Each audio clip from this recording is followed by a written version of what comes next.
Halfway through a US tour to promote the album, Gary Moore packed his bags and left Thin Lizzy for the third and final time. The right-hand side of the stage needed filling once more. This time, Lizzy chose a guitarist no one could have anticipated.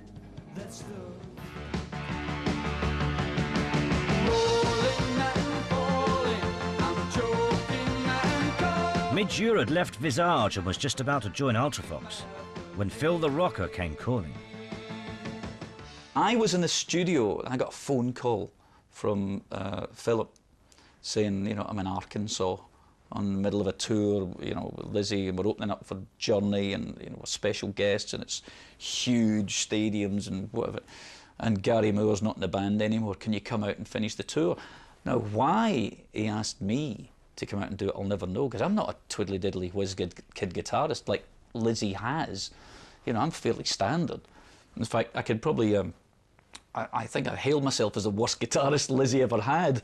But he invited me out because I think he saw there was an association with, maybe I was cool, or the band I was in was cool, or the music that I was playing was cool. And Phil wanted to integrate this into Lizzy.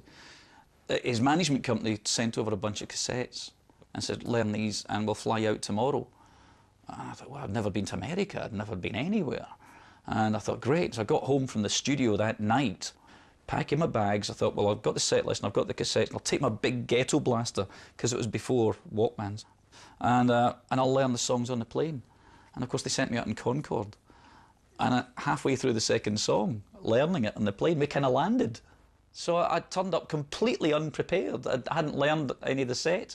So the first night in New Orleans, when I finally got there, I spent the evening with Scott in a hotel room, the two of us, with two guitars, desperately trying to learn all these harmony parts. And the next night I was on stage for, you know, 45 minutes. I am just a cowboy, lonesome on the trail. The most complicated part was every song had a harmony guitar part in it. And trying to remember which harmony guitar part went in which song it was almost like, you know, those jigsaws you get of the sea or the sky, and you can put any bits in any bit of the jigsaw. It was a bit like that. You could put any harmony guitar part in any Thin Lizzy song, and it kind of, in your head, sounded all right until you heard what Scott was playing. You realised you were playing the wrong one.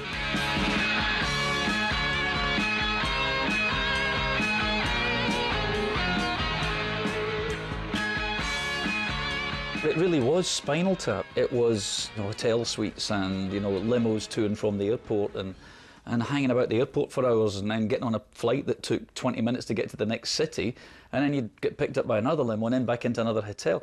By the time it took you to do all of that, you could have driven between the cities. You know, I was kind of bored after a week. I think, you know, you've got to hang about an airport again, because it was perceived that's what a big band did.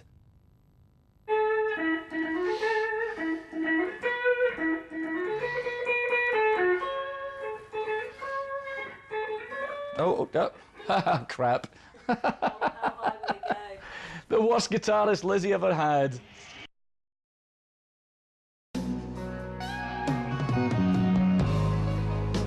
Lizzy built a bridge from Ireland over to the UK and then on to the rest of the world.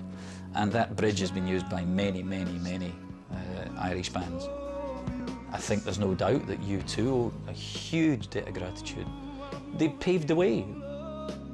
When you go around Dublin, you don't see many statues of rock stars. Is this the